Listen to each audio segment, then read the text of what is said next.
Assalamualaikum warahmatullahi wabarakatuh. Alhamdulillah, alhamdulillah. Nahmaduhu wa nasta'inuhu wa nastahdihi wa nastaghfiruh. Wa na'udzu billahi min syururi anfusina wa min sayyiati a'malina. Man yahdihillahu fala mudilla lahu wa man yudlilhu fala hadiya lahu. Asyhadu an la ilaha illallah wahdahu la syarika lah wa asyhadu anna Muhammadan abduhu wa rasuluh. Ballagha ar-risalah wa adda al-amanah wa nasaha al-ummah wa kashafa al-ummah wa hadana ila siratillahi al-azizil hamid. أعوذ بالله من الشيطان الرجيم. يرفع الله الذين آمنوا منكم والذين أوتوا العلم درجات. صدق الله العظيم. Dikasihi, dihormati di barisan Jawatan Kuasa Surau Al-Ibrah, yang dihormati juga pimpinan-pimpinan masyarakat Taman Damai Impian, ustaz-ustaz, guru-guru, seterusnya muslimin, jemaah muslimin dan muslimat yang dikasihi Allah sekalian. Alhamdulillah.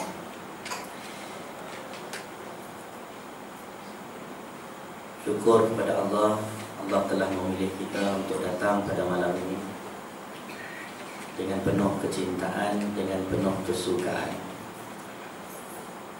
Kita bersyukur kerana Allah memilih kita,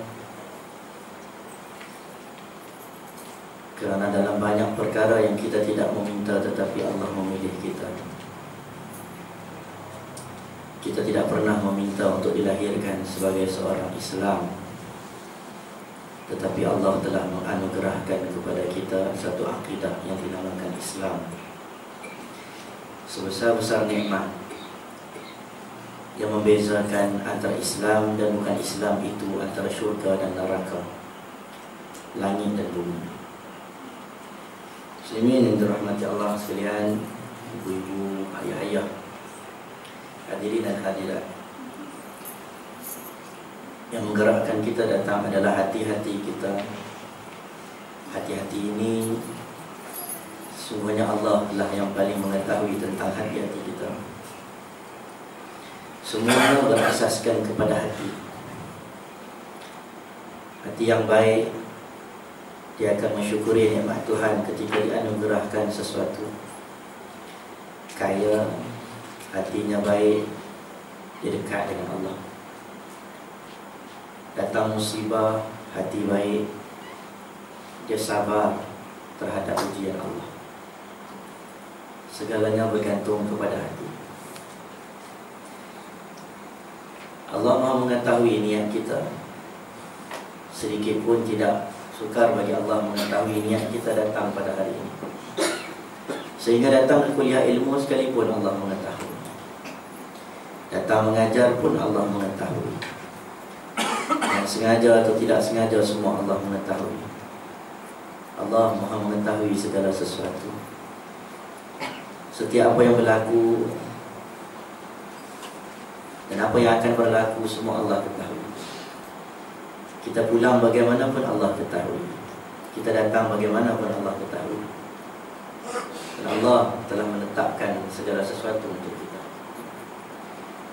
Jadi pada malam ini alhamdulillah saya ambil kesempatan kita mulakan kitab pengajian Bidayatul Hidayah. Satu kitab yang kalau saya ingat balik, saya mengaji lama dah, 16 tahun sudah. Sekarang ni dah 30-an, lebih kurang 15 tahun sudah. Bidayah wal hidayah. Orang selalu menyebut hidayah. Orang sebut bidayah. Bidayah ni ada restoran bidayah. Bidayah bermaksud permulaan. Ada kitab Bidayah wan Nihayah, bermula dan berakhir, karangan Imam Ibn Kathir. Dia karang satu kitab yang cerita daripada zaman Nabi Adam, penciptaan langit dan bumi, sehinggalah pada zaman dia. Panjang. Orang mengaji bidang sejarah dan tamadun seolah-olah macam kitab ini kitab teras. Ada kitab Bidayatul Mujtahid wa Nihayatul Muqtasid, permulaan bagi menjadi seorang mujtahid. Maksudnya orang yang mengaji ilmu fiqh, yang kalau dia nak jadi mujtahid, dia nak jadi ulama, jadi fuqaha, dia kena baca kitab tu, karangan Al-Imam Ibn Rushd, Madhab Maliki. Kalau kita baca kitab tu, kita dapat maklumat tentang semua mazhab. Suatu setengah tempat universiti, dia akan baca kitab Ibn Rushd ini, Bidayatul Mujtahid wa Nihayatul Muqtasid. Bermulalah seorang itu penuntut ilmu fuqaha, dan dia akan sampai ke pengakhiran muqtasid. Orang yang qasad ni bermaksud yang mendalam, yang hebat. Ni bidayah. Bidayatul hidayah, kita nak minta doa, ya Allah, ya Allah, kurniakan kepada kami taufik dan hidayah-Mu. Apa maksud hidayah? Hudan, ada orang nama Huda, perempuan orang bubuh nama Hidayah. Hidayah bermaksud petunjuk daripada Allah. Irsyad, Rasyid juga petunjuk. Nama apa Irsyad? Nama apa Rasyidah? Taman Rasyidah utama. Nama apa Rasyid? Rasyid itu bermaksud petunjuk. Hidayah ini sesuatu petunjuk daripada Allah. Siapa-siapa yang nak memulakan menuntut ilmu biasanya akan dimulakan dengan bidayatul hidayah. Sebab itulah umur 16 tahun dulu, waktu saya belajar mengaji pondok, pertama sekali dia ajak kitab ini, kitab yang paling asas, yang dikarang oleh Al-Imam Al-Ghazali rahimahullah, yang digelar Hujjatul Islam.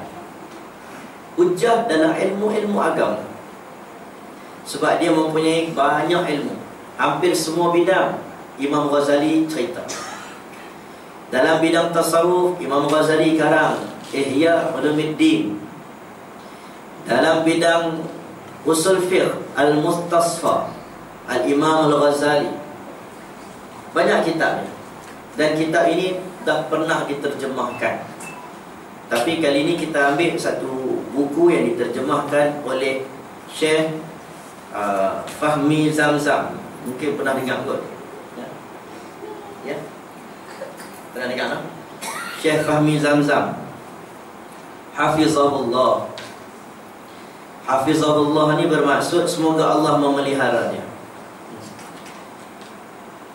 Syekh ni ada gelaran dia Abu Ali Al-Banjari An-Nadwi, sebab dia mengaji dengan Syekh Maulana Abul Hasan Ali An-Nadwi, seorang ulama yang mengasaskan Lucknow di Lucknow, India, yang mana tempat kelahiran ramai tokoh-tokoh Islam di Malaysia. Kalau Tuan Guru Datuk Ni Abdul Aziz Nikmat, dia pernah belajar di Lucknow ini, Deoband.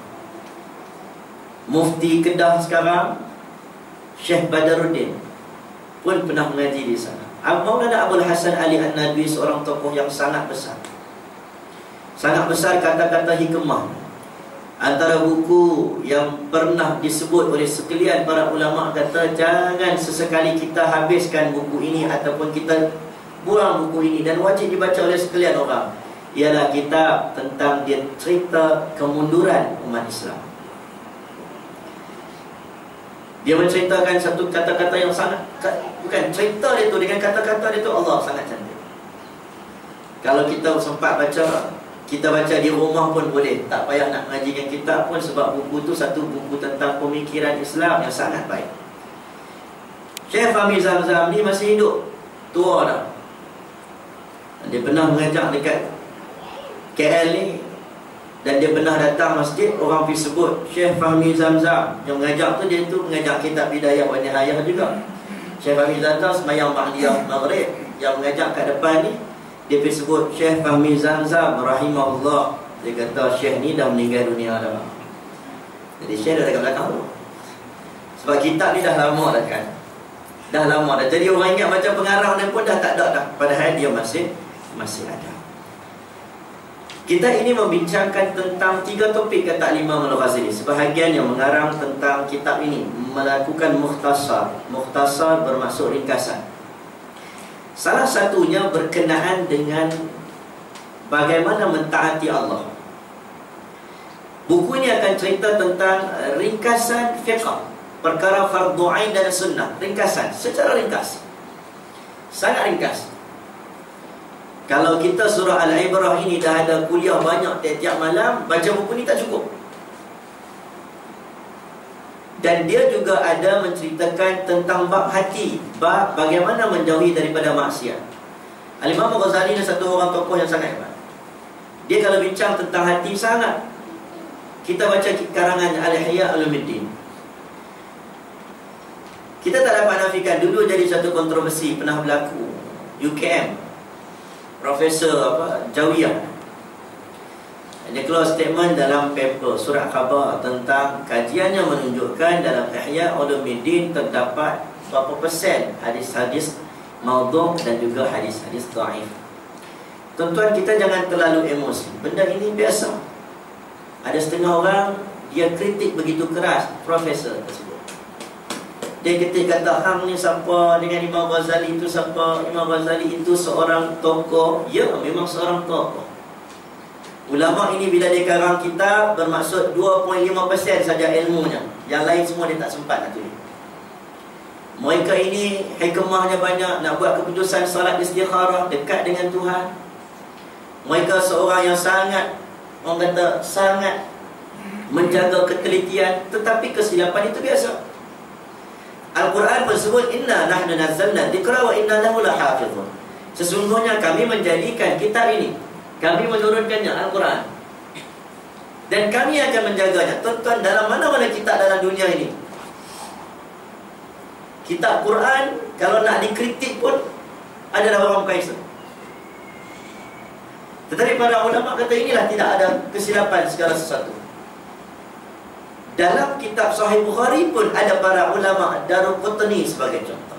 Ibn Khuzaimah pun ada juga membincangkan tentang hadis Sahih Bukhari. Maksudnya, hampir kesemua orang telah membuktikan bahawa kepandaian, kecerdikan tidak dapat menandingi satu kitab yang maksum, yang tidak ada kesilapan. Tidak ada kesilapan. Ini Al-Quran. Dan kita karang macam mana pun, kita ada silap.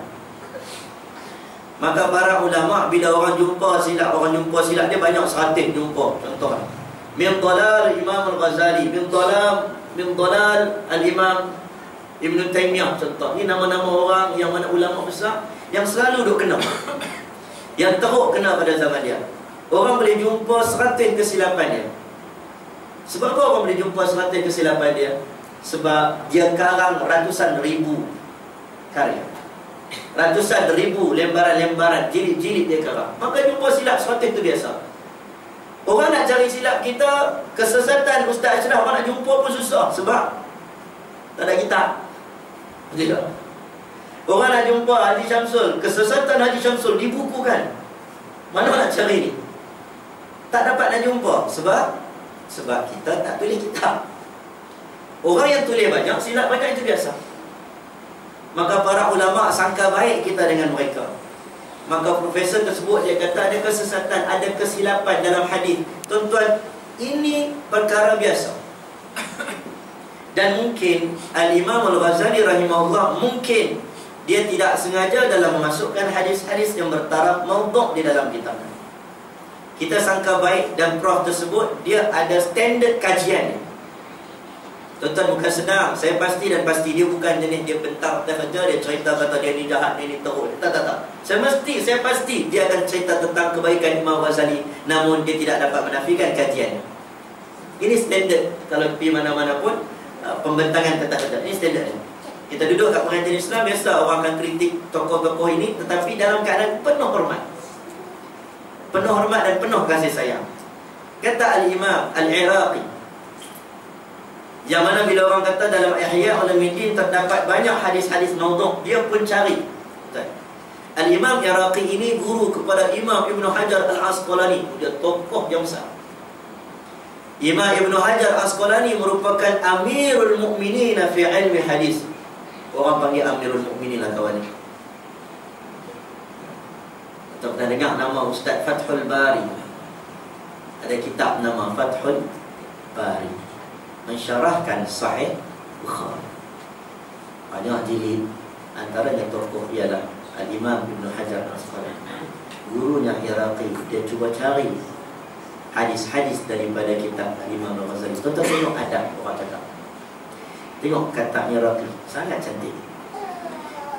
Dia cari hadis-hadis yang dikarang oleh Imam Ghazali dalam Ihya Ulumuddin. Tapi bila dah habis, dia tengok mana dhaif, mana maudhu'. Penghujungnya, kata-katanya sangat hebat. Dia sebut, apabila aku mencari tentang kesahihan dan kedhaifan di dalam kitab Ihya Ulumuddin,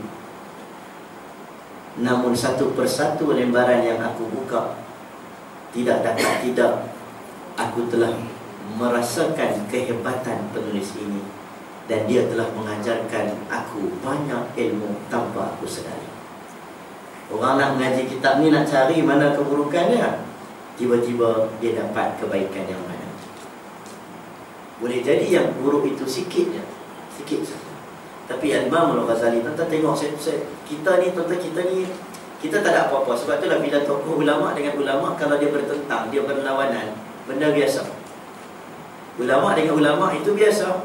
Kita dengan ulama itu luar biasa. Nampak tak? Ulama dengan ulama, dia kata ini humud dajjalun humud kadzabun, mereka ini dajjal, mereka ini kadzab, pendusta. Benda biasa. Atau macam kita hadis, kawan ni kata kat kawan ni biasa. Dia baik, tapi nak menjaga agama, bahasanya agak keras, agak kasar. Nak menjaga, takut benda ini salah. Tapi ulama dengan ulama, kita ni apa dia? Ulang semua ke apa? Kita tak ada apa. Jadi kita kena ada adab dengan para ulama. Kita ambil yang baik-baik pun tak ada masalah. Kita ambil yang baik, kutip yang baik, kutip yang baik, kita kumpulkan, insya-Allah. Seperti mana Al-Imam Ibn Taymiyah, walaupun antara ulama yang paling teruk kena pada zamannya. Ada orang setuju, ada orang tak setuju dengan dia. Tapi saya seronok bila dia karang satu kitab Raf'ul Malam an A'immatil A'lam. Tuan-tuan, dia ni pada zamannya sangat teruk, pernah dipenjarakan oleh pemerintah. Hebat, orang yang sangat hebat. Dia, orang tengok dia sampai orang tanya dia, orang tanya, Syekh Ibn Taymiyah, aku tengok hang ni teruk sangat kena, teruk sangat kena. Macam mana hang boleh sabar? Kami tengok tak boleh sabar. Kami tengok pun tak sabar. Macam mana kau boleh sabar? Dia jawab, tawajjuh dengan Allah pada satu pertidangan. Ini orang yang hebat.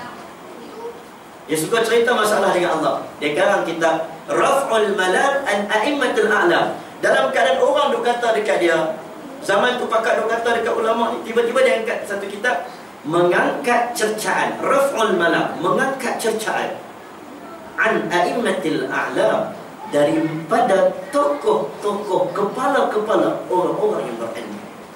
Makna kata, bila ada orang kata dekat orang ni, dia macam mana nak cari punca nak buang orang kata kat kawan ni. Orang kata ke ustaz ni, dia pun nak cari apa sebenarnya yang kata kat kawan ni tak betul. Dia akan perbetulkan. Dalam keadaan dia kena, dia membela orang. Inilah dinamakan orang yang menuntut ilmu yang sangat hebat. Tentang permulaan buku ini, dia akan cerita tentang hati. Bagi orang yang nak menuntut ilmu, saya mulakanlah. Kita nak pergi cari, pergilah cari dekat kedai RM10. RM10. Saya beli, saya ingat tak salah, saya beli hari tu RM8 kot, paling kurang tak dapat. Setakat Mukmin beli banyak RM8.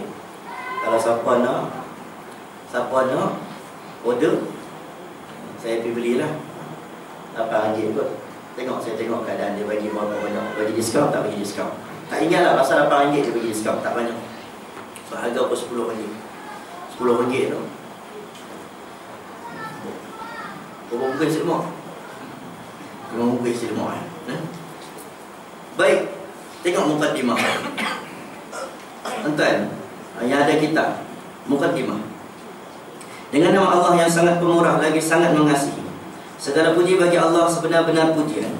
Selawat dan salam tercurah kepada sebaik-baik makhluknya, penghulu kita Nabi sallallahu alaihi wasallam, dan juga kepada keluarganya dan para sahabatnya dan pengikut-pengikutnya. Ini pioneer dalam agama. Nabi, ahli keluarga Nabi, para sahabat dan pengikutnya. Orang yang asas. Kita kena doakan kepada mereka. Sebab inilah golongan yang Nabi suruh ikut. Nabi kata jangan cerca mereka, sayangilah mereka. Ini golongan pioneer dalam agama.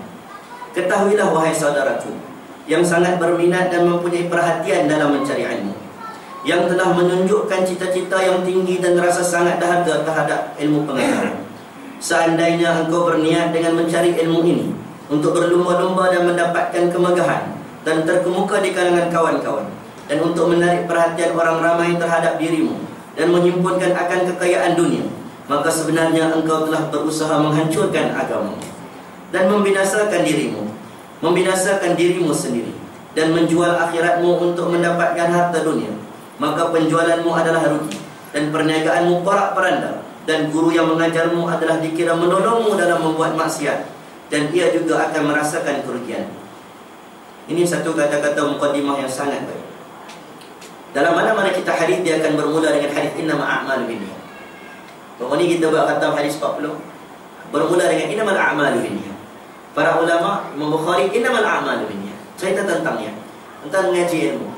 Mengaji ilmu ni Nabi sebut barang siapa yang mengaji ilmu agama untuk menunjukkan kehebatan di kalangan para ulama dan berdebat di kalangan orang jahil.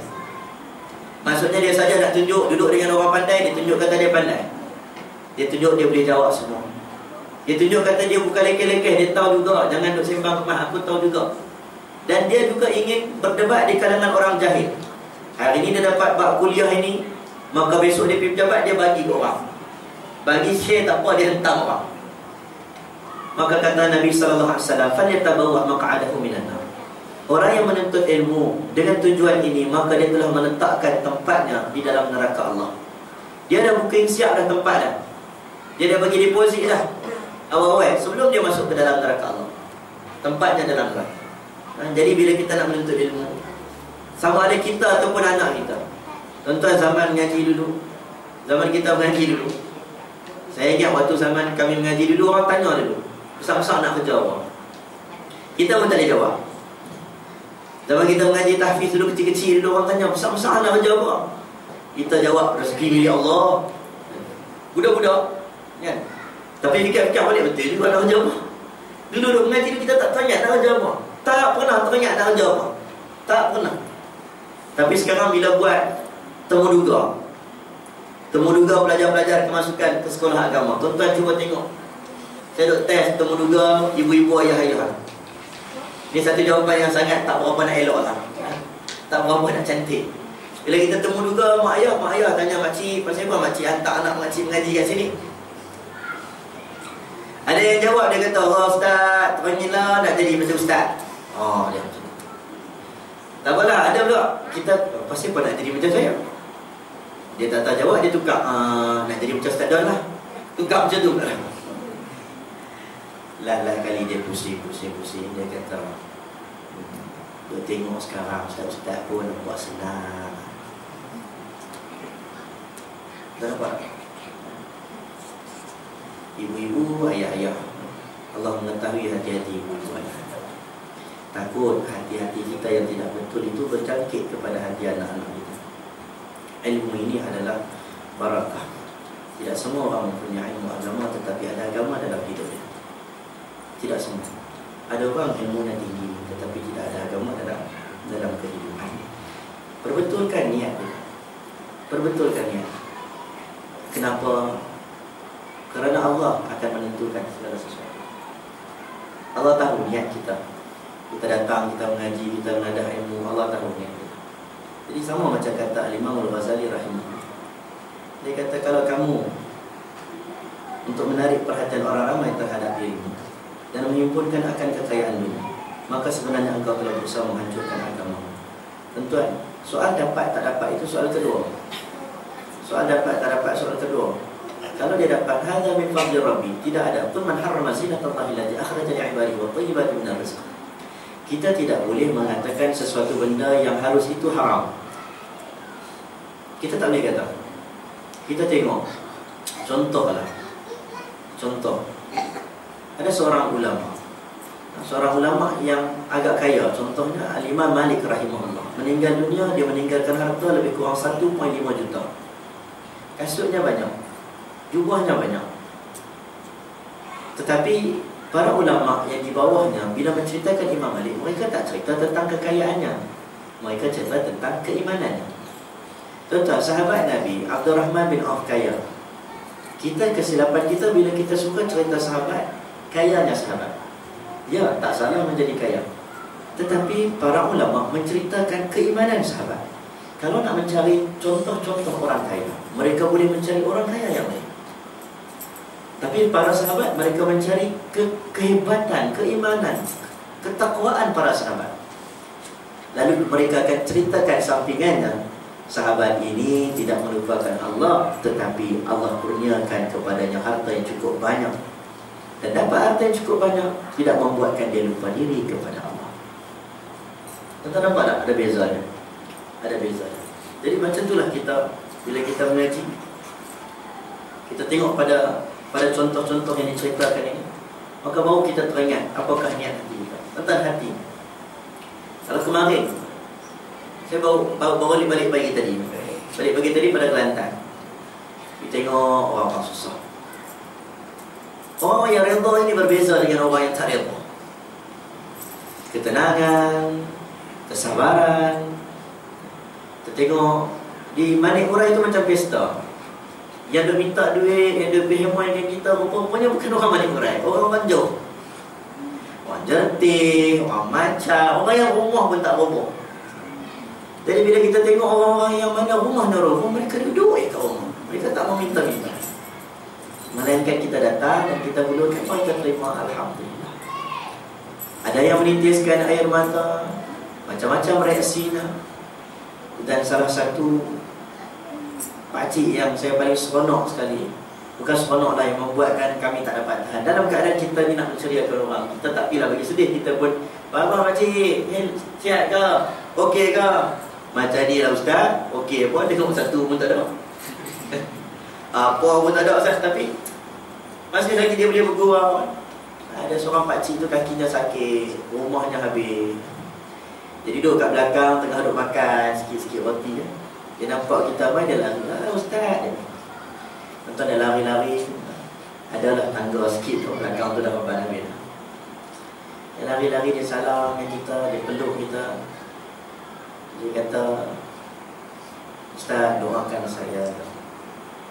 Doakan kami keluarga dikukuhkan iman, dikuatkan iman." Iman, Ustaz, iman.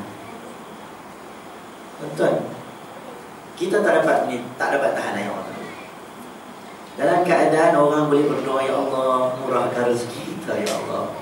Tapi dia turun, "Ustaz, doakan kami kuatkan iman." Terus yang tu dia tanya. Terus yang tu yang dia beritahu. Tidak ada yang lain yang mampu membuatkan seseorang itu tabah menghadapi ujian melainkan dengan iman. Orang yang kaya dikurniakan harta yang banyak, tetapi tidak ada iman, dia akan masalah dengan hartanya. Dia tidak pernah rasa cukup dengan harta. Tetapi orang yang mana penuh dengan kesabaran, diberikan musibah baginya, tetapi hatinya dekat dengan Tuhan, dia akan merasakan detik-detik kehilangan ini sesuatu detik-detik yang biasa-biasa saja. Dia akan jawab, "Ini ujian Tuhan yang amat kecil untuk kami." Jadi apa pun bergantung kepada hati. Termasuklah kita dalam menuntut hati. Tentang kata Imam Ghazali, "Ketika ini guru yang mengajarmu itu laksana seorang yang menjual pedang kepada perompak." Seperti sabda Rasulullah sallallahu alaihi wasallam, "Man a'ana 'ala ma'siyatin walau bi syatrin kalimatin kana syarika lahu fiha." Sesiapa yang menolong orang lain melakukan sesuatu maksiat walaupun hanya dengan setengah kalimat, maka orang itu dikira berkongsi dalam melakukan maksiat tersebut. Maksudnya guru dah tahu anak murid dia tak betul niat mengaji, dia tak perbetulkan niat. maka dia pun akan hadapi masalah satu hari kelak. Sebab itulah bila kita mulakan pengajian, Al-Imam Ibnu Mubarak, dia kata, aku menuntut ilmu adab 30 tahun, barulah aku menuntut ilmu 20 tahun. Sebab itulah Allah berikan kepada mereka ni keluasan ilmu yang sangat dahsyat. Al-Imam Ibnu Asakir karang hadis matan Arba'ina Buldan, 40 hadis yang berbeza negara. Zaman tak ada kereta, zaman tak ada flight, dia boleh jalan kaki pergi negara ni, 40 buah negara, hadis yang berbeza, perawi yang berbeza. Dia pernah pergi satu kampung, perjalanan hampir 40 hari, sampai satu kampung, dia tengok ada orang tipu ayam, dia lari patah balik.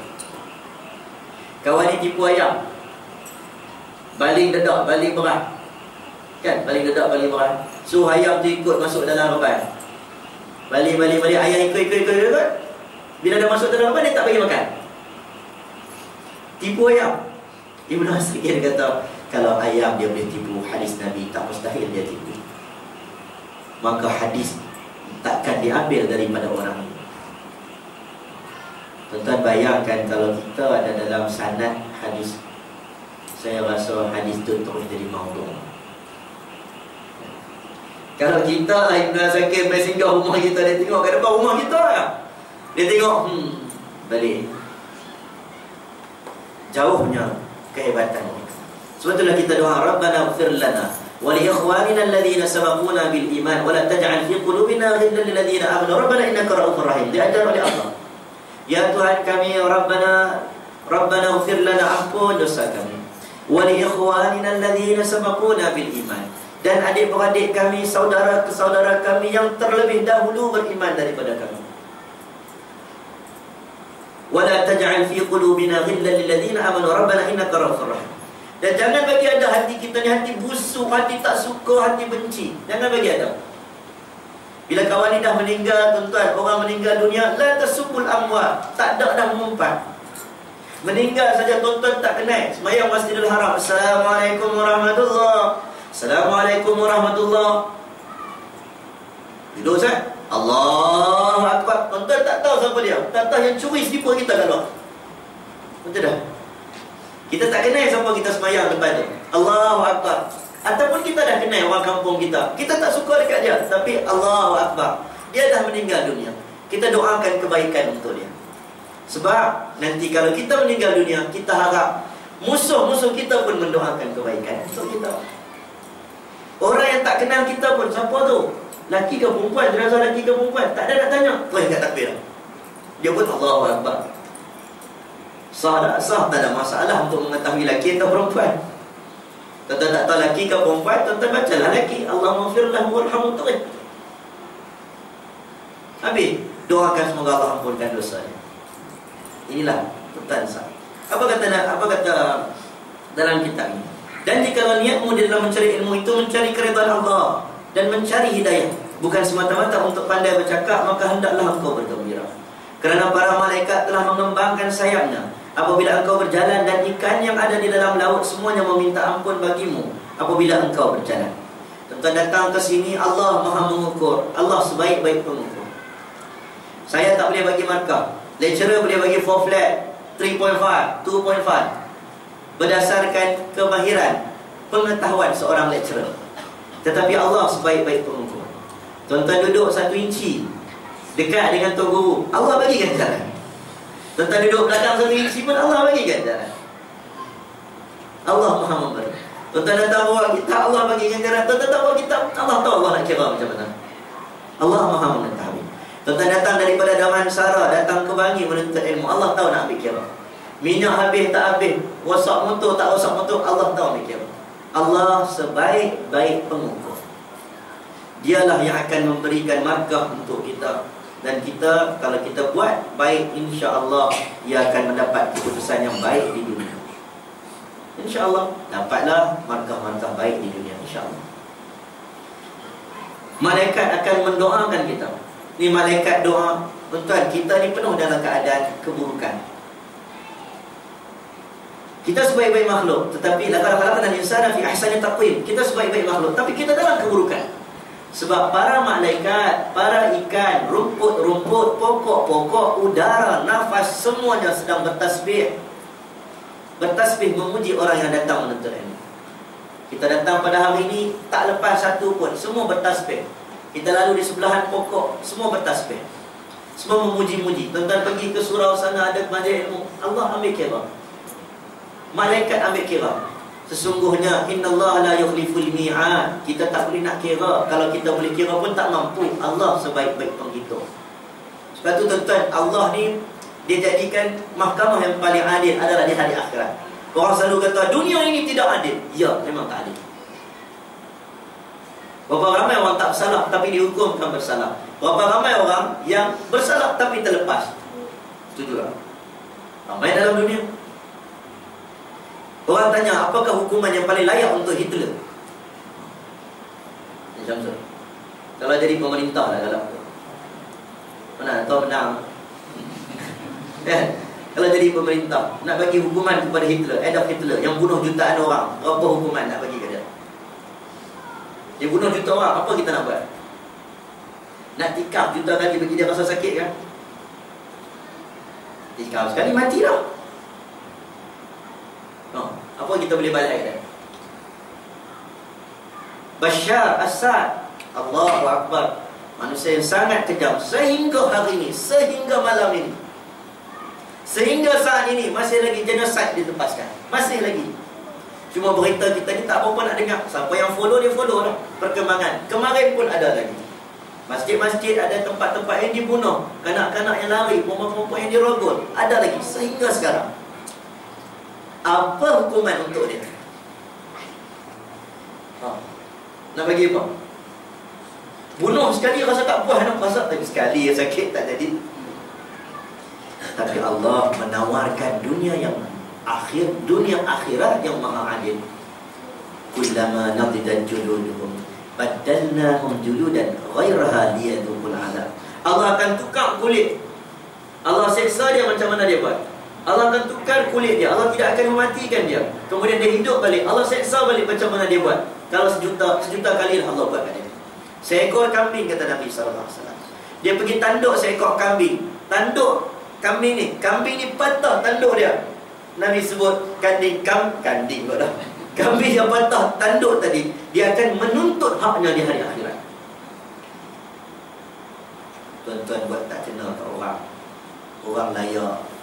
Contohnya kan, kita dapat bantuan macam baru ni, macam-macam. Tuan-tuan tak senaraikan namanya, Allah akan tanya di hari akhirat. Rumah-rumah sebahagian rumah yang hancur, mereka ini dapat duit lebih sikit. Mereka isi orang, kata kami nak isi orang untuk membaiki rumah. Tiba-tiba tak digunakan untuk membaiki rumah. Yang rumah dhaif tak dapat bantuan, sebab penghulu pun ada side belah sini, ada side belah sini. Allah jadikan yang belakang, Allah ambil ke semua. Berada meminta makanan itu, memegang pinggan yang sama. Tak kira orang itu rumah banglo, orang itu naik kenderaan besar, sebelum ini dia sombong, tapi lapar-lapar yang sama. Bubur nasi yang sama. Kerana sekarang Allah jadikan rumah yang besar dan rumah yang kecil itu semua sama. Tengok kebesaran Allah SWT. Allah, dia berhak menjadikan segala sesuatu. Dia telah mentakdirkan segala sesuatu. Dan Allah, kita duduk dalam satu taman, ada yang kena sakit, nyamuk sama. Betul kan? Tak, saya bukan nak ni. Kita tengok tu, nyamuk sama. Ada yang kena denggi, ada yang tak kena. Takdir Allah berbeza. Satu rumah, abang kena, adik tak kena. Bilik yang sama. Betul tak? Anak yang sama. Anak ni cerdik, anak ni nakal sikit. Lahir daripada perut ibu yang sama. Betul tak? Takdir Allah. Kembar seiras sekalipun, takdir Allah tentukan berbeza. Allah Maha mengetahui. Baik, saya nak habis sikit.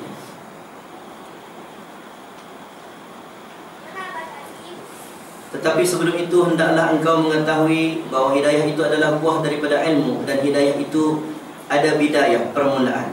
Dan ada pula, bukan hidayah, nihayah. Betul kan? Bukan hidayah, nihayah, kesudahan. dan ada zahir dan ada pula batinnya, dan engkau tidak akan sampai kepada nihayatul hidayah, dan engkau tidak akan menyelami batin hidayah kecuali setelah engkau selesai daripada menyempurnakan segala urusan yang zahir hidayah tersebut. Tuan-tuan, kita nak buat apa pun, kita dapat kelebihan segala sesuatu pun, kita tak semayang, tapi tiba-tiba Allah bagi kemuliaan untuk kita, jaga-jaga. Orang ni tak semayang, tetapi dia kasyaf, jaga-jaga. Itu kena jaga-jaga. Orang ni tak semayang, tetapi dia berubat menjadi, jaga-jaga. Ustaz, tapi dia dalaman dia ni power, Ustaz. Dia tak semayang Jumaat, tapi dalaman dia power. Tuan-tuan, jaga-jaga. Wa zayyana lahum syaitanu a'malahum. Syaitan dia boleh create bomoh siam, tak semayang, tapi dia lagi kasyaf daripada kita. Betul tak? Dia lagi tahu nak boykot daripada kita. Kita tak tahu. Sebab Allah melihat yang zahir, kemudian baru yang batin. Kanak-kanak belajar, kita daripada kecil, umur 10 tahun, wadribuhum 'inda 'ashar. 7 tahun suruh semayang, 10 tahun rotankan solat. Dia tak mengaji pun ilmu tasawuf tentang semayang, niat kerana Allah, bukan kerana rotan. Bayangkan dia mengaji tasawuf, hidayah wal hidayah ni, bila kita nak rotan dia kata, saya nak semayang ayah sebab Allah, bukan sebab rotan. Jadi ayah tak payah acah-acah saya rotan. Tapi kita disuruh untuk merotan dia sebab bermula dengan zahir terlebih dahulu, perlahan-lahan datang kepada batin. Macam menangis dalam solat, menangis ketika baca Quran. Tuan-tuan, para ulama kata kena pujuk untuk menangis. Buat-buat menangis. Orang nak kata apa kata, tapi kita selalu buat-buat depan orang. Jadi buat-buat seorang-seorang tak jadi, no? Buat-buat jadi. Duduk seorang-seorang, duduk seorang-seorang saat nangis seorang-seorang, nangis, renungkan hati, renungkan takdir, renungkan Allah Subhanahu Wa Taala, renungkan apa nasib kita selepas ini. Buat bagi menangis. Tangisan yang ikhlas akan datang kemudian hari. Ini kata para ulama. Dan saya habis kat situ cukup. Dia panjang, dia ada adab akan diceritakan. Buku ni akan cerita tentang ada masuk tandas, ada adab tidur, ada adab ketaatan, ada adab banyak, cantik. Tapi dia bermula dengan cerita tentang hati. Sebab kalau kita start belajar ilmu tapi kita tidak perbetulkan hati, maka kita ada masalah. Sebab itulah para ulama dulu, macam saya sebut Ibnu Asakir itu, macam mana dia boleh hafal ratusan ribu hadis. Para ulama boleh hafal ratusan ribu hadis, macam mana dia boleh hafal? Macam mana sahabat Nabi, dia hafal kata-kata Nabi sikit tak lalu. Para ulama mengatakan mereka ini dikurniakan karamah. Apa maksud karamah? Khawariqul adat, sesuatu yang berbeza daripada adat kebiasaan. Kawan ni study 3 jam, kawan ni study 3 jam, tapi kawan ni study 3 jam special dia study, dia ilmu banyak masuk. Ada orang mengaji hafiz Quran, tentang tahfiz Quran 3 tahun setengah itu standard. Tentang hantar anak mengaji masuk matahfiz, tahun pertama dia hafal 6 juzuk, itu biasa. Tahun kedua dia hafal, mula dah tambah 12 juzuk, dia boleh pergi 12 campur 6, dah dekat berapa? 18 juzuk. Tahun pertama 6 juzuk, tahun kedua 12 juzuk. Tentang hantar anak masuk matahfiz tahun sejuzuk, hantar 2 tahun baru 3 juzuk. Tak semua orang boleh hafal Quran. Tak semua. Kalau sabak dia boleh lah juga, insya-Allah. Ada orang yang sabak 5 tahun hafal Quran. Tapi ada budak-budak hafal Quran 8 bulan. Mudir saya menghafal Quran 8 bulan. 8 bulan ni satu benda yang dahsyat kan, 8 bulan. Khawariqul adah bermaksud karamah. Karamah ini bermaksud satu benda kemuliaan Allah bagi. Sebab itu para ulama boleh hafal ratusan ribu hadis. Para ulama yang lain mengatakan ini adalah karamah. Allah cerahkan hati mereka. Allah buka hati mereka, mereka boleh dapat hafal ratusan ribu. Sahabat Nabi boleh tangkap kata-kata Nabi, satu persatu dia boleh cerita balik, sebab Allah telah buka hati. Imam Syafi'i kata, sa'altu ilal waqi'an tentang hafazan. Dia tanya kepada gurunya Waqi', wahai Waqi', aku nak tanya engkau tentang aku ni Sa'il hafz. susah nak menghafal. Maka kata Waqi', al-ilmu nurun wa nurun la yahdil al-'asi. Ilmu itu cahaya dan dia tidak akan masuk ke dalam hati-hati yang mana mempunyai maksiat kepada Allah. Entah sebab itulah dikurniakan bagi orang-orang yang mempunyai ilmu yang penuh dengan keberkatan itu, kita dapat lihat ilmunya kadang tak seberapa, tetapi kebaikan banyak pada diri. Imam Syafi'i gitu. Sebab tu Imam Syafi'i ni dia ada adab mengaji ilmu. Dulu ulama dulu mengaji adab dulu, baru mengaji ilmu. Dia mengaji kecil-kecil. Sebab Nabi pun waktu kecil-kecil dia tampak tangan kanak-kanak. Pak, nak makan Nabi tak ajak nak makan, Nabi ajak adab dulu. Sambillah wa qul bi yaminik wa qul bi maylik. Sebut nama. Ambil tangan kanan, ambil yang paling dekat. Umayyah tangan dia. Nabi ajak adab dulu, adab. Imam Syafi'i dia pergi mengaji dengan Imam Malik tuan. Dia nak buka buku ni, kitab dulu kertas bukan kertas dia sekarang. Kertas kita besar ni. Dia nak buka dalam riwayat, dia buka lembaran kertas begitu perlahan kerana menghormati Imam Malik. Imam Syafi'i kebetulan dia jumpa seorang Arab Badui. Dia nak tanya mana satu anjing yang baligh dan anjing tak baligh. Arab Badui ni tahu, dia tak tahu. Dia tanya Arab Badui, ada Badui tak tahu macam ni, macam ni, macam ni. Dia kata, engkau adalah guruku.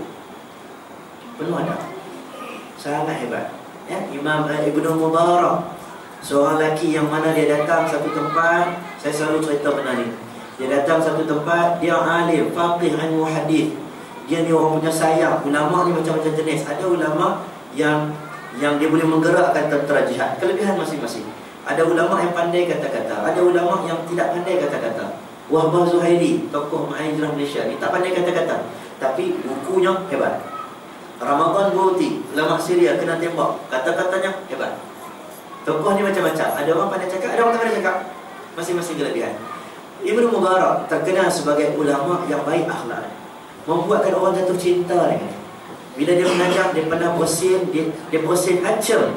Dia sebut Alhamdulillah. Tuan, satu masjid pakat nak doa untuk dia. Satu masjid, anak murid jawab, Yarhamkallah. Bergema masjid tu, sehingga di pasar dengar gema Yarhamkallah. Sebenarnya seronok ni, tak sabar nak suruh nak doa kat Syekh. Syekh dia jumpa Syekh, Syekh tolong doa untuk kami, Syekh doa kat kami.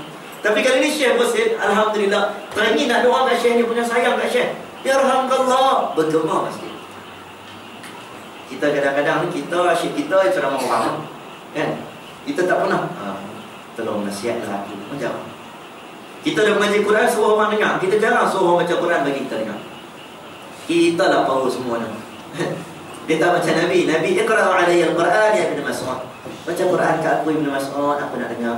Dia kata, ya Rasulullah, Quran turun untuk engkau, engkau lah baca ya Rasulullah.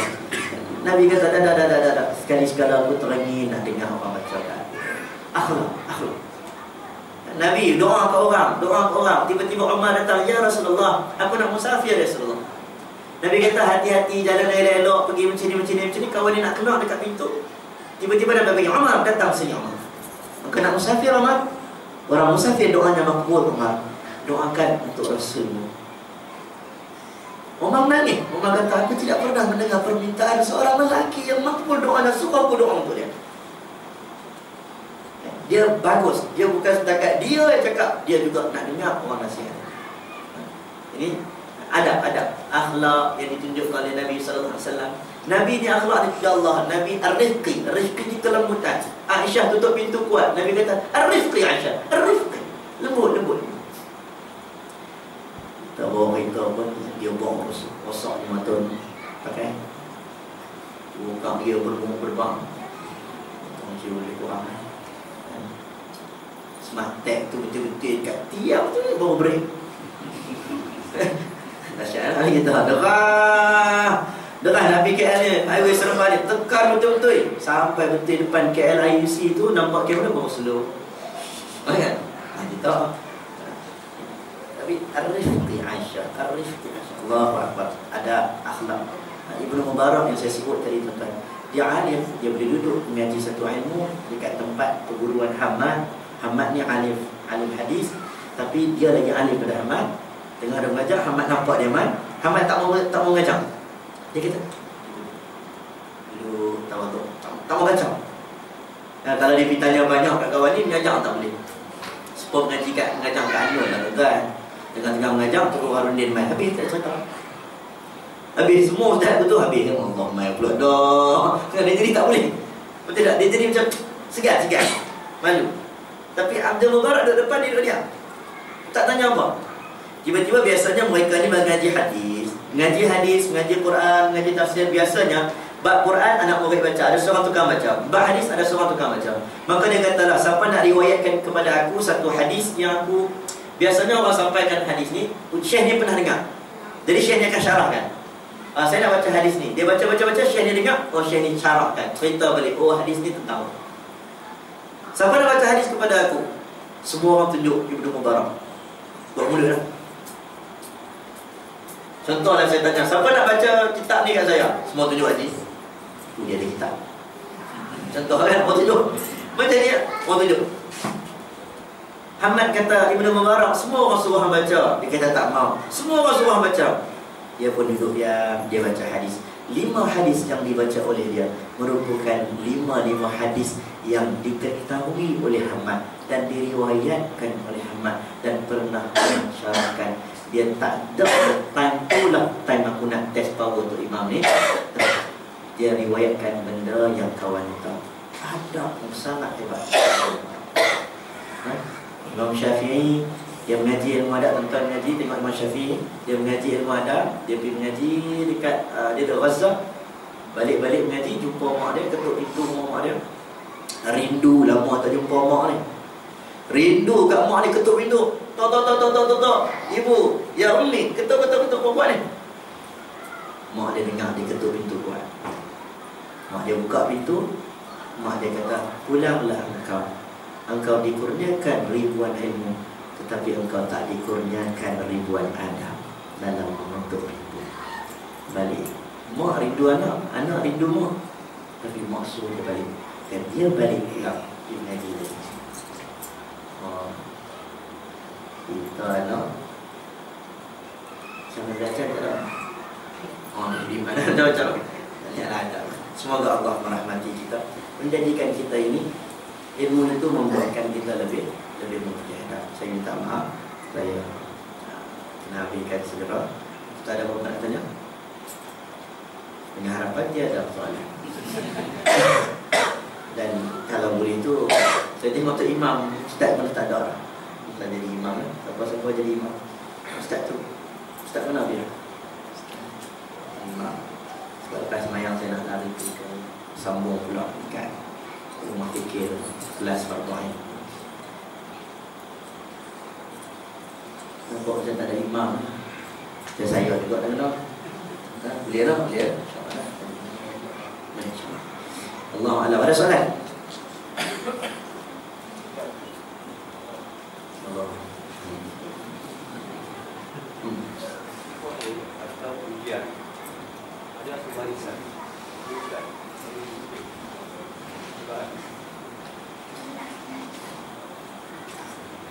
Manisnya musibah. Dia ada perkataan musibah, bala, ujian Tuhan. Baiklah, musibah ni ada musibah hati dan musibah luaran. Musibah hati ni, siapa yang mempunyai hati yang busuk, siapa yang mempunyai iman yang teruk, maka musibah ini sesuatu yang buruk untuk dia. Tetapi apabila seorang itu dapat musibah luaran, kebiasaannya hati dia makin dekat dengan Allah. Kebiasaannya. Sebab itulah bila kata tuan-tuan nak tengok Tok Wali, orang kata Tok Wali, orang kata pergilah tengok di hospital. Ketika itu tuan-tuan akan dengar ramai orang akan menyebut nama Allah.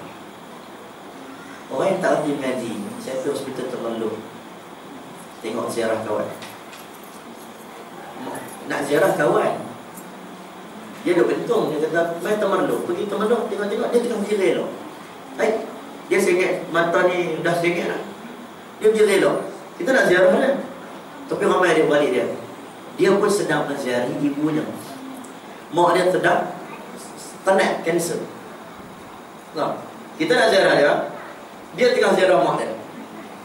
Mak dia kena kanser. Sebelah mak dia ramai kumun tengah duk baca Yasin. Doktor kata balik pun tak ada, baik bacalah apa yang boleh baca.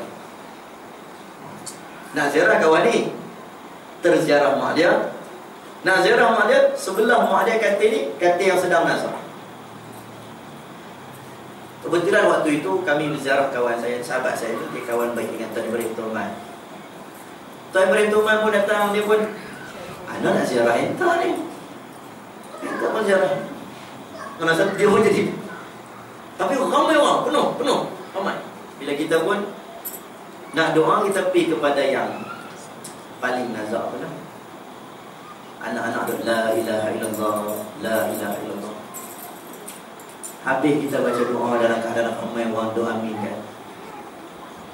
Tuan nak keluar pada hospital tak boleh dah. Semua katil panggil kami. Gampang. Anak Ustaz ajak ni, mak saya Ustaz. Tuan tak kait tak. Orang dalam lapang masih jadi. Kita pun pergi, Cina saya baca doa, dia nak buka. Dia panggil anak dia suruh buka. Kita tak apa. Dia buka lah. Nak buka ni, punya semangat nak buka, nak cakap. Kita tak apa saya baca doa. Buka itu. Duduk tengok dalam TV je. Orang kampung kan duduk daripada Felda, Bera datang tu duduk. P1. Attendant tu main cakap, Ustaz, saya ni orang dia minta pinjam Quran. Dan mereka kebanyakan ada sebahagian yang buka Quran, mereka tak pergi baca. Tengok pun jadilah Ustaz. Allah nak mendekatkan seseorang itu, kata Syekh Ibn Atha'illah As-Sakandari, ada caranya. Bila dikurniakan sesuatu yang mana kemudahan, dia jauh daripada Allah, boleh jadi Allah sengaja menjadikan sesuatu itu musibah dan kesakitan supaya paksa kita dekat dengan Allah. Itulah tanda kasihnya Allah kepada kita, tanda sayang Allah kepada manusia. Tuan-tuan, bila dapat sesuatu, tanda sayang Allah kepada kita ialah apabila kita rasa dekat dengan Allah. Itu tanda Allah sayangkan kita. Tak ada rumah di dunia dengan tak ada rumah di hari akhirat di syurga Allah. Mana lebih mulia? Rumah hancur, kan? Senyum yang pakcik. Gimana pakcik? Dia ambil ubat nyamuk Ustaz. Malah nyamuk banyak gigit. Pakcik, nak reset Ustaz? Nak reset tak pakcik? Reset. Tahu dah sembuh lagi, gigit lagi. Mana rumah pakcik? Rumah lah, rasanya dah dekat kampung sebelah dah. Dia buka. Hati tenang, kan? Tapi bila kita salam, jumpa, bagi zakat, orang kirimkan zakat, Allahumma ja'al maghnama wa la taj'alha maghrama. Ya Allah, jadikan zakat ini zakat yang baik, dan jadikanlah zakat ini sesuatu yang tidak menjadikan keburukan. Ya Allah, gantikan musibah yang menimpa kami ini, ya Allah, sesuatu musibah yang mana Engkau akan menggantikannya yang lebih baik selepas ini. Dan duduk gurau tu menangis. Peluk kita. Peluk. Ustaz, rumah tak ada, tapi semua kenal Ustaz. Semua kenal. Tak tahulah Ustaz, apa salah saya. Dia boleh tanya salah dia lagi. Yang macam-macam komplain pun ada juga. Ustaz, kami tunggu lama Ustaz, 2 hari tak makan Ustaz. Tengok pasir tu sumpah nasi biryani Ustaz. Tak apalah, kita faham hakikat orang dalam kesusahan. Kalau kita pun boleh jadi kita mengamuk. Tetapi Allah telah menjadikan hati-hati yang sangat hebat. Saya tak pernah jumpa satu orang yang sangat hebat, macam yang sangat hebat. Yang tak hebat pun ada juga. Satu kampung kita pergi tak pernah azan. Seorang sahabat saya masuk, kami balik dah. Kami pergi tempat lain, dia pergi tempat lain. Dia kata, kamu masuk apa nama kamu masuk? Kampung Manja apa nama belakang. 90 buah rumah, habis 90 habis. Ya. Jadi dia kata kampung ni tak pernah dilaungkan azan. Tentang elektrik tak ada. Laungkan azan pun orang bukan main. Masalah dia ni. Jadi pasang speaker, pasang sound system, letakkan canvas, nak bagi bantuan. Selalunya siapa yang rajin pergi ke depan jalan besar, dia dapat bantuan. Jadi laungkan azan, Allahu Akbar, pasang sound system ni, buka kuat-kuat tengah hutan. Orang belum main. Ada yang datang, Ustaz, Saya tak pernah ni dengar azan sampai saya menangis. Sebab semenjak banjir dia tak pernah dengar azan. Satu memang masjid dah habis dah, tapi dia sendiri tak ada inisiatif siapa pun. Mungkin kita tidak mahu menjadi seperti bosnya, tuan. Saya cakap terang, tidak mahu jadi seperti bosnya satu ketika dahulu. Bila mana datang musibah, bantuan datang, bantuan kemanusiaan datang, akhirnya bila dah maju balik bosnya, sekarang ni bila kita nak pergi semayang, kadang-kadang masjid tetap tak ada orang seperti biasa. Sebab yang datang itu adalah bantuan kemanusiaan material, tetapi bantuan rohani itu kurang. Bila kumpul pakcik-pakcik, kita nak bagi bantuan, menangis. Pakcik, air mata yang pakcik menangis ini air mata apa? Kehilangan rumah ataupun kehilangan iman? Apakah yang telah menjadikan pakcik semua menangis pada malam ini? Kita duduk baik-baik, duduk tak berebut ni, duduk elok-elok. Kalau Allah telah mentakdirkan bagi saya rumah saya selamat, rumah pakcik tidak selamat, itu takdir Allah. Satu ketika Allah telah mentakdirkan kepada kita anak kita mati. Tuan-tuan, apakah nasib kalau kita ini Allah takdirkan 90 buah rumah selamat tetapi semua penduduk mati? Tutup. Orang duduk. Azan, semayang sama-sama. Habis semayang, kita cerita tentang tadi kerjaan Allah, kita bagi semangat, bangkit semula. Orang begini. Bila nak bagi zakat, tuan-tuan, berbeza dengan sebelum ni kita pergi. Orang yang tak dapat pun main ulung kepala. Ni, kita tanya, dekat saya ada 20 sampul. Berapa ramai kepala keluarga? 28 ringgit. Yang lain semua pakat pergi situ, cari bantuan, cari tolong. 28 ringgit. Hanya ada 20 sampul. Siapa yang rasa dirinya tidak layak dan ingin mengutamakan sahabatnya, jirannya yang lebih teruk ditimpa musibah, dia rasa dia tidak layak, dia duduk. Siapa yang rasa layak, dia diri. Tuan, saya tak pergi ustaz tu cerita, seorang pun tak diri. Rumah tak ada ni, seorang tak diri. Rasa orang lain lagi layak, padahal duit sedia pun tak ada. Duit sedia pun tak ada. Di Gua Musang, adik ipar saya kampung 5 kasturi, sebelum banjir bawa baju pun dah berebut sebelum banjir. Lepas banjir lagi lah. Cuma sekarang ni banyak sangat baju tak pilih pula. Tu pun kita pesan, jaga. Jangan kita sama dengan orang lain. Orang bagi baju kat kita, yang bagi baju buruk-buruk pun satu masalah. Tapi yang menerimanya, tolong jangan komplain baju-baju yang kamu terima. Boleh jadi yang sedekah itu juga orang-orang yang susah. Orang yang bagi baju tu, dia rasa baju tu layak untuk dia. Dia rasa dia sesuai ni, bagi kot, dia pun boleh pakai kot. Dia bagi-bagi. Orang yang terima musibah, dia kata baju ni tak elok, awak bagi baju kotor saja. Boleh jadi yang bagi itu adalah orang yang miskin. Duduk UM, duit tak ada, PTN, kita boleh bayar, boleh sampai ke Kelantan. Dia makan KKL, nasi bujang, nasi kosong, telur dadar, ayam sup dengan sambal kacang. Kenapa nasi bujang, nasi koboi? Sebulan makan nasi koboi. Student dia tahu lah. Nasi putih, telur dadar, sambal kacang, sup. Tiap hari makan. Tiap hari. Dia pergi Kuala Kerai, makan nasi putih, gulai kawah, daging. Lagi sedap daripada KL. Tapi teringin nak tolong, teringin nak berkhidmat, teringin nak tolong, teringin nak basuh, teringin ni, apa kerja yang aku boleh buat? Allah pasti dan pasti akan memberikan kebahagiaan kepada lelaki ini. Musibah, Allah buka peluang untuk yang terima musibah, dan Allah buka peluang untuk orang yang datang membantu. Mungkin Allah nak bagi syurga. Allah alam kemanisan musibah. Kita tak tahu musibah mana. Kita tak tahu Allah nak bagi musibah apa kat kita. Boleh jadi musibah begini, musibah begini. Allah kita cukup itu 9 lah. Orang tunggu kat sana nanti. Kat sana pun dia bukan 9 Jumaat juga. Bismillahirrahmanirrahim. Allahu a'lam bissawab. Kepada siapa? Imam. Ada imam kita. Allahu a'lam bissawab. Mohon kemaafan anda berlaku terkasar bahasa atau kurang berkenan. Setiap sebulan saya akan mengajar kitab ni maghrib kat sini, sambung kat sana. Saya baca yang lain lah, kitab lain. Tapi kalau nak buku ni boleh dapatkan, boleh siapa-siapa yang boleh bagi senarai nama, kita boleh cari, ataupun tuan-tuan pergi cari sendiri lagi bagus. Penerbit dia Pustaka Darussalam, Al-Ustaz dalam Sultan Badri Shah. Dia tak boleh beli. Ni Bangi ni ada kot. Siapa ada ahli lebih kurang dalam RM8 berapa ringgit? RM10 kurang RM9. Tuan-tuan RM9, RM10, RM8 tuan-tuan. Boleh lah kot. InsyaAllah. Allah.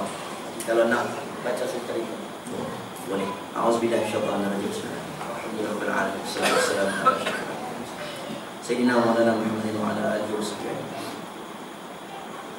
Allahumma faqihna fid din wa 'allimna ta'wil al-siratal mustaqim. Allahumma arina al-haqqa haqqan warzuqna ittiba'ahu wa arina al-batila batilan warzuqna ijtinabah. Ya Basir, ya Sami', ya Alim, ya Hafiz, ya Ghafur, Tuhan yang menentang seluruh bumi, Tuhan yang maha berkuasa, Tuhan yang maha mengetahui hati-hati ya Allah. Ampun dosa kami ya Allah. Ampun dosa kami, bersihkan hati kami ya Allah. Jadikanlah hati-hati kami hati yang ikhlas. Jadikanlah hati-hati kami hati yang tawadhu. Ya Allah, Tuhan kami, lembutkan hati kami ya Allah. Supaya hati kami menjadi hati-hati yang tidak kotor, tidak keras, mudah menerima nasihat, mudah menerima peringatan. Ya Allah, Tuhan kami, bukalah jalan untuk kami ya Allah, seluas-luasnya syurga. Ya Allah, Tuhan kami, buangkanlah sifat ria, ujub, takabur, sombong ya Allah. Ya Allah, ampunkanlah dosa lubuhnya kami ya Allah. Selamatkanlah mu'ayat kami ya Allah. Luaskanlah kubur mereka, terangilah kubur mereka ya Allah. Syurgalah kubur kami ya Allah. Tuhan kami, kurniakan kepada kami dunia, pasangan anak-anak yang menyejukkan mata kami ya Allah. Anak-anak yang membuatkan kami lebih hampir dengan ya Allah. Ya Allah, ya Tuhan kami ya Allah, tanamkanlah rasa selamat di dalam tangan kami ya Allah. Kurniakan keselamatan kepada penduduk kampung kami ya Allah. Ya Allah, eratkanlah tali hubungan silaturahim sesama kami. Buangkanlah sifat hasad, sifat dengki sesama kami ya Allah. Tanamkanlah mahabbah, sayang kerana-Mu, benci juga kerana-Mu. Limpahkanlah rahmat-Mu daripada itu langit, keluarkanlah berkah-Mu daripada perut-Mu ya Allah, ke atas penduduk Korea ini ya Allah. Ya Allah, ya Tuhan kami ya Allah, Kau matikanlah kami dalam keadaan mati yang baik, husnul khatimah. Jauhkanlah kami daripada su'ul khatimah, mati yang mengaibkan ya Allah. Ya Allah, ya Tuhan kami, jadikanlah hati-hati kami hati yang sama, hati-hati yang redha, hati-hati yang mudah mendapat pengajaran dan mudah bertindak di atas pengajaran. Ya Allah, ya Tuhan kami ya Allah, Kau berikanlah kepada kami kebaikan di dunia maupun kebaikan di hari akhirat. Rabbana atina fid dunya hasanah wa fil akhirati hasanah wa qina adzabannar. Wassallallahu ala sayyidina Muhammad wa ala alihi wa sahbihi wa sallam. Alhamdulillahirabbil alamin. Taqabbalallahu minkum.